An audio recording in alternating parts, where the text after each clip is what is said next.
guys, Assalamualaikum. Welcome back or welcome to my channel. So hari ni Munira akan unboxing dengan korang parcel yang Munira dapat daripada Manis Workworks.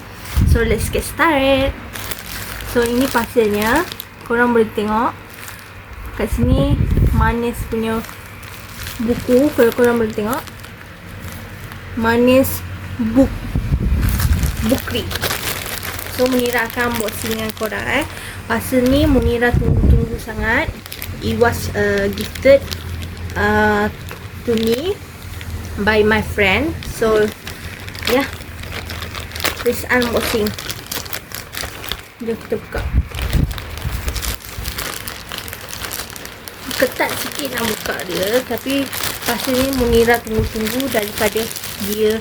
Kalau korang nak tahu kan, Munira tunjuk kat korang buku Coit The Unknown yang Munira tunjuk kat korang kan. Ini sambungan daripada Coit. Dia pasal nombor 2 main character. So kosong. Ini parcel dia.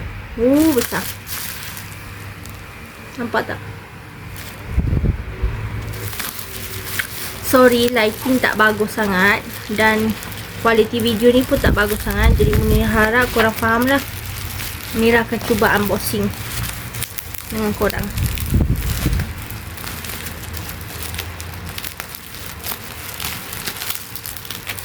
I might have to read it off.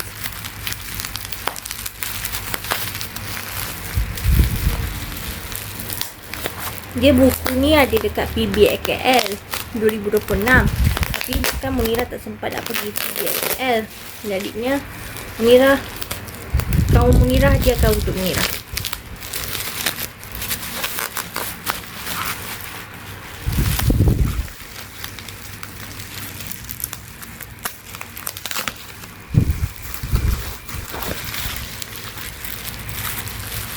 Dia akan ambil masa lambat sikit untuk buka, sebabnya kadang boleh buka, kadang tak boleh buka.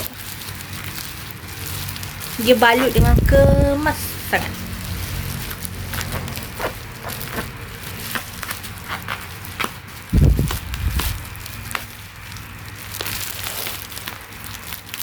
Munira teringin kalau nanti Munira nak ajak mak ayah Munira pergi Manis Bookry dekat Seremban sana, dekat Negeri Sembilan.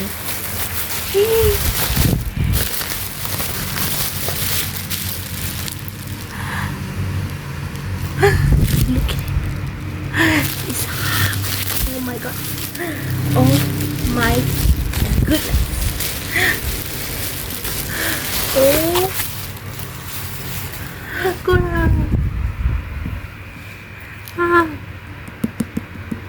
I got Siri Aktara by Efali. So pretty.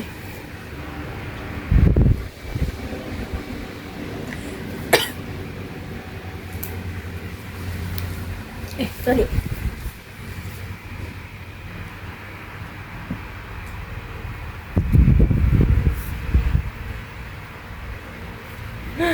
Cantiknya korang. Munira sayang nak buka. So, kita akan buka. Kita akan tengok. Oh no, kita tak boleh buka sebabnya kita akan baca dulu buku Mi Esposa, baru kita baca buku Hak.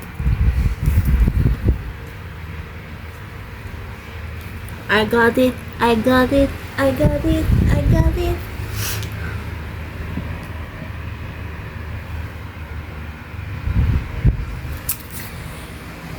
Alhamdulillah, Munira berjaya buka dan ini adalah satu daripada list Munira untuk baca. Okay? Okay lah, memandangkan kita dah buka, itu saja untuk hari ini. Terima kasih. Bye.